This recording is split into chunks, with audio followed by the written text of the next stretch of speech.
Thank you. Yes, sir. All right.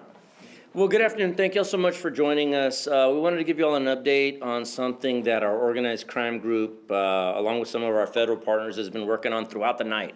And it's still unfolding, but we wanted to give you all an update. So last night, late in the evening, I was briefed up by phone that we were working on a case, an ongoing investigation that we've been working on with Border Patrol Intel for some time. Information was received that there was an 18-wheeler that was going to be traveling through San Antonio with human cargo aboard in the trailer part of the 18-wheeler. Obviously, we've all seen the cases where that is absolutely a life-threatening situation, and so obviously for us it was an urgent matter. So we sent out our organized crime group to try to establish surveillance on the vehicle. Ultimately, we picked up surveillance around the county line coming in on 35 near the Von Ormy area, but ultimately we were able to catch up to and establish surveillance on the vehicle near IH-10 East and WW White. The vehicle was found in a cul-de-sac dead-end area near Currency and Profit, and it was the 18-wheeler was at that point being followed by at least several trail vehicles, so regular sedans that were following it. To us, of course, we weren't sure if that was security, working on behalf of whomever was in charge of smuggling these people in, or if they were any sort of threat to us or to the people being smuggled. So our organized crime group, Covert, along with marked units, converged on the area and were able to detain not just all the occupants of the 18-wheeler itself, but also the drivers of those vehicles, the trail vehicles. Everybody was detained until such time as we could get to the bottom of what was occurring. These three people are who is currently facing charges with us. Erica Lisbeth Saldaña, Esteban Escobar Pichardo, and Elias Eleazar Garcia. Garcia was actually the driver of the 18-wheeler that was smuggling the persons in the back. All three of them are facing charges of smuggling of persons, engaging in organized criminal activity, all state charges. But then additionally, Elias Eleazar Garcia was found to have an active warrant for assault, bodily injury, family violence, Class A misdemeanor, I believe out of Laredo, Texas. The human cargo consisted of 12 people being smuggled, two of which were found to be unaccompanied minors. All of them were males, is my understanding, and the two unaccompanied minors were young boys, 15 and 16 years of age. They are now in the custody of Border Patrol, and they'll be processed in accordance with their policies and procedures, while we handled the booking of the three persons into the South Tower for the state charges. And then, of course, in our custody as well, we've got the 18-wheeler, which we're still trying to determine if it was a stolen 18-wheeler, and then three vehicles that were seized also during the traffic stop. At least one other person that was the driver of one of those trail vehicles was found to be a U.S. citizen. They were released pending verification on what exactly their involvement was, but we know who that person is, and ultimately they were released, but their vehicle was seized pursuant to this ongoing investigation. We're pleased that this worked out the way that it did. The fact that these folks are constantly being put in harm's way and being brought into or through our jurisdiction like this is something that we just can't allow to happen. We want to make sure and get these folks out of this situation. So I'm happy to report that these 12 are now safe and sound wherever they are, and we're trying to determine if any of them, at present, we don't have any indication that they were being held against their will. But of course, none of them know that until such time as later on down the road, it's time to work off their charges, then all of a sudden it becomes a non-consensual contact. So we're happy to report that these 12 now are safe and sound. Esta mañana nosotros arrestamos estos tres sospechosos por contrabando de seres humanos. Anoche nosotros trabajando en conjunto con agentes federales de la patrulla fronteriza, a nosotros nos llegó información que una traila estaba pasando por nuestro condado con seres humanos atrás. Ahora nosotros ya reconocemos, todo el mundo reconoce los peligros que están asociados con situaciones así. Entonces, para nosotros era importante parar esta traila y poder averiguar si estaban las personas allí heridas de alguna manera o si estaban de buena salud. Nosotros, nuestra unidad encubierto, trabajaron, pusieron vigilancia en la traila cerca de IH-10 East y WW White. Nosotros en ese momento descubrimos que la traila iba manejando con cuando menos 3 vehículos atrás de ella. Entonces nosotros paramos a todos, detuvimos a todos y ya mientras que nosotros podíamos averiguar quiénes eran víctimas, quiénes eran sospechosos. Después de arrestar estos 3 sospechosos, pudimos averiguar que las 12 personas atrás de la traila, la mayoría eran adultos, 2 eran jóvenes menores de edad, pero todos ellos, las víctimas, fueron soltadas con la patrulla fronteriza. Ellos están en acuerdo con sus pólizas, ellos están procesando las 12 víctimas. Nosotros nos encargamos de arrestar a los 3 sospechosos por varios cargos estatales. Es posible que se vayan a enfrentar con cargos federales ya más al rato, más después, pero ahorita ellos 3 están en nuestra cárcel, mientras que el caso sigue adelante. Nosotros ahorita tenemos bajo nuestra custodia la traila, la camioneta, la traila y 3 vehículos civiles que también nos hemos llevado. También nosotros detuvimos una mujer que sí es ciudadana americana, pero ella fue soltada ahí en la escena mientras que le quitamos el carro, mientras que podemos averiguar cómo estuvo involucrada ella con este caso, pero el caso sigue. Any questions? Así como se dieron cuenta gracias a la inteligencia, información que recibieron ustedes, sheriff de la patrulla fronteriza, podemos imaginarnos que esto es algo que está ocurriendo todos los días y miles de camiones están pasando, sí, tal vez con personas. Sí, cada día, pues nosotros no hay cómo saber cuántos, pero sí sabemos que hay varios que pasan por aquí, por nuestras carreteras cada día. Entonces, para nosotros no es una situación que podemos dejar que pase. Ya sabemos que estas personas están a riesgo de que algo les pase, que pierden la vida a causa de estos animales que andan contrabando y que a ellos no les importa qué les pasa a estas personas que van contrabando. Entonces, para nosotros es importante proteger a esas víctimas y arrestar a los responsables, y por eso nos da mucho gusto poder reportar al público que esto es lo que hicimos y lo que vamos a seguir haciendo con nuestros socios en nuestras agencias federales que estamos trabajando. ¿Niños no había?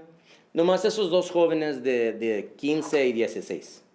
¿Todos en buenas condiciones? Todos en buenas condiciones. Nadie nos reportó que fueron maltratados ni nada así. Nadie tenía heridas. Todos se veían bien.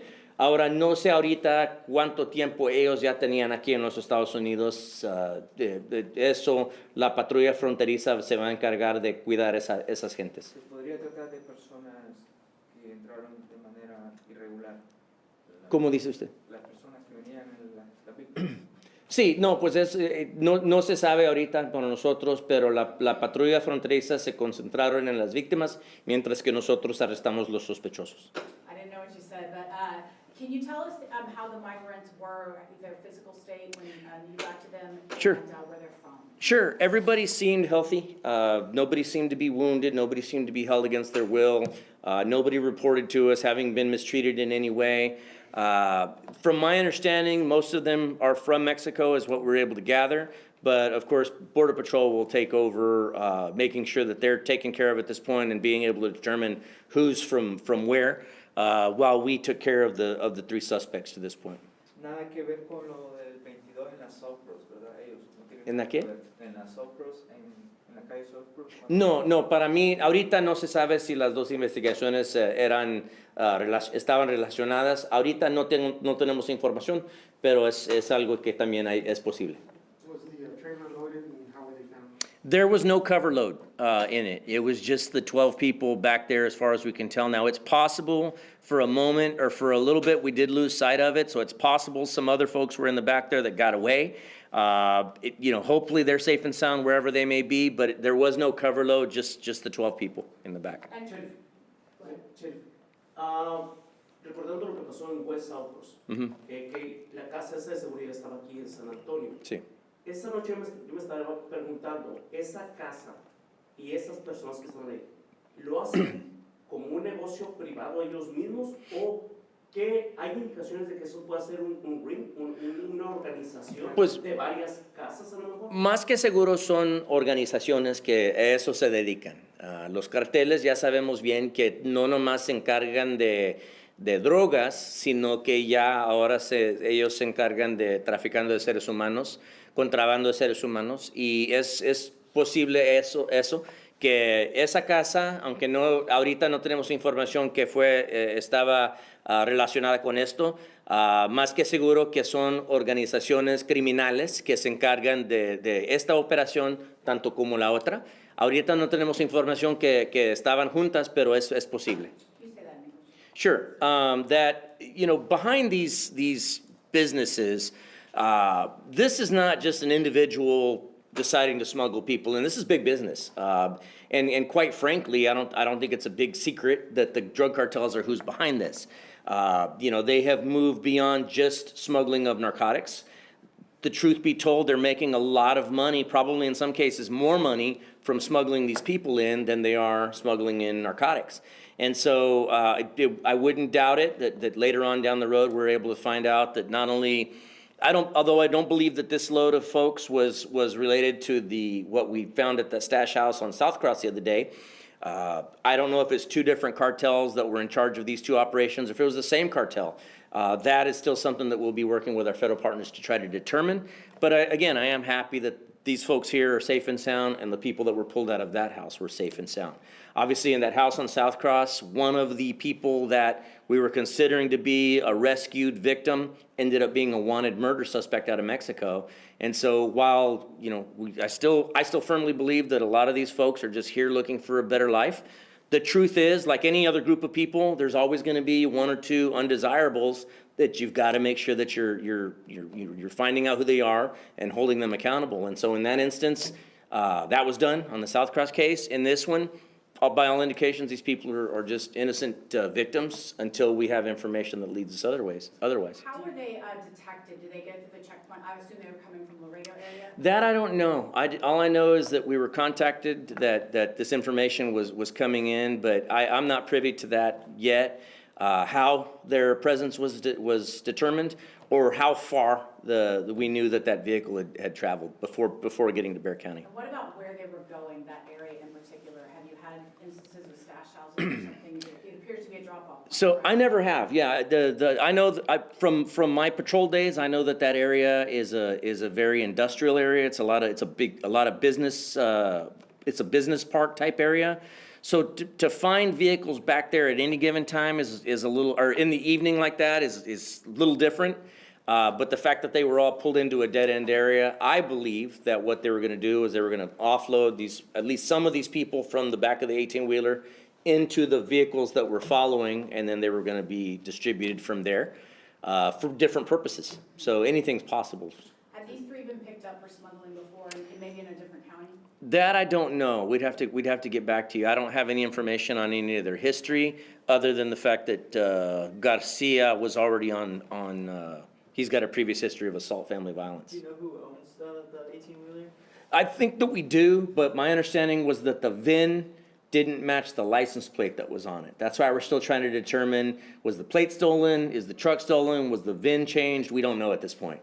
We don't have that it was reported stolen, but we're trying to determine, now that we've got it in our custody, we're able to bring our auto theft experts in, examine it more closely, and tell us if it was stolen. Right, yeah, because I was thinking of like the Walmart one where, the truck, the owner and then the driver were kind of like thought of or Mhm. charged, so I'm trying to see if that was kind of like the same process thing. I mean, look, right now, I don't have any knowledge that the owners of the trailer, whoever company, that they're involved in any way, but that they've certainly got some explaining to do as to what level of involvement there was, if any. Sheriff, ¿qué potencial existe en este tipo de casos? Atrás de una caja de carga, Mhm. tal vez sin ventilación, de que esto se pueda convertir en una tragedia. Mira, nosotros ya sabemos qué pasó con ese caso. Antes de eso, yo he estado mandando cartas para Washington, D.C., para la Casa Blanca, porque nosotros hemos tenido varios casos así, encontrando personas atrás de una traila. Nosotros ya sabemos de la pipa que nunca pudimos pescar esa pipa, pero ya sabemos que había muchas personas que ya se les estaba acabando el aire. Unos cuantos meses después de eso, durante el Snowvid, cuando estaba toda la ciudad bien frío, nosotros tuvimos otro caso con una traila en el 37, que yo mismo estaba ya con ese caso, y esas personas le quitaron lo que está alrededor de la puerta porque también se les estaba acabando el aire. Ya sabemos que es algo posible. Aunque esté frío o caliente, no le hace. Esas trailas están selladas muchas veces y se les acaba el aire a estas personas. Y es posible en cualquier de estos casos que algo les puede pasar atrás de ahí. Entonces, para nosotros, de buena suerte que nosotros los pescamos y ya están bien ellos. Okay. Sure. The question was, are they at risk? What are they at risk of in the back of these 18-wheelers? Well, we've had cases. I mean, look, we had the case, obviously, we know what happened with the 53 migrants that SAPD handled, that they died. Sometime before that, we had a case of a tanker truck that we had information was coming through. We were not ever able to catch up to it, but there were people in the back, and it's a heart-wrenching 911 call that came in as a result of that one. People were in the back, and they were absolutely suffocating. There's no doubt in my mind that they were about to die, or at least they thought they were about to die. During Snowvid, we had a case where an 18-wheeler was coming in on 37. I actually made the scene of that one. And in that instance, it was freezing cold, as we all know, during that time. And these people they were running out of air, and they ripped the molding out from inside, from the door, because they were suffocating back there in the back. So it's absolutely, these things, whether it's hot or cold during the time, a lot of these things are very airtight, especially if you get a lot of bodies in there, they're gonna eat up the oxygen that's in there very quickly. And it's absolutely a hazardous situation. The traffickers, the smugglers, they don't care. To them, it's just, they're making $1, and they don't care that these people in the back are dying, or to them, it's the cost of doing business. And so we can't just allow people to continue to put people in harm's way here in our county. It's just not going to happen. Are the first two, you said Garcia is from Laredo, he has a warrant from Laredo. Mhm. Where are the other two from? Are they from San Antonio? One of them is from Chicago. I think Pichardo is a native of Chicago, Illinois. I think they're all U.S. citizens, but Pichardo's from Illinois. The other two are from Laredo area. Fue interceptado en el periférico 10, ¿verdad? Y la 211. Sí. Ahí fue donde... Sí, por allá. ¿Y cuántos días tenían de viajar antes de la frontera? No se sabe hasta ahorita. Nomás nosotros nos dimos cuenta anoche y ya empezaron a trabajar. The stop was made at about 10:45 last night, give or take. Any other questions? Okay. Thank y'all so much. Y'all be safe. Thank you.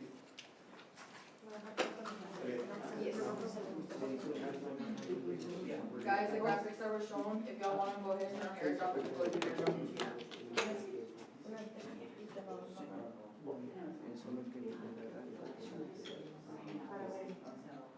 Sí, obviamente no podemos olvidar lo que le pasó a los inmigrantes.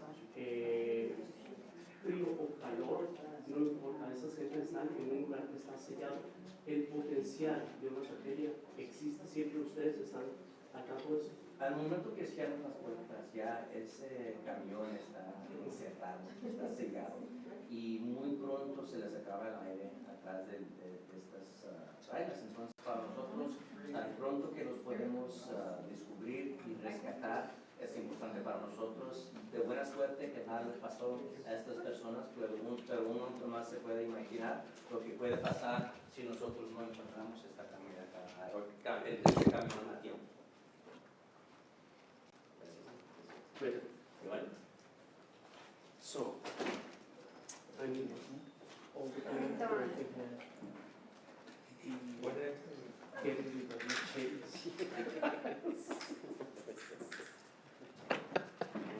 Mercedes. Okay, so. You need this, right? Yeah. Ashley, just one more for him. Should you say insurance? Give us one? Oh, there it is. Oh, I know, I know. The location and the picture. No, I can get them. Yes, I have them.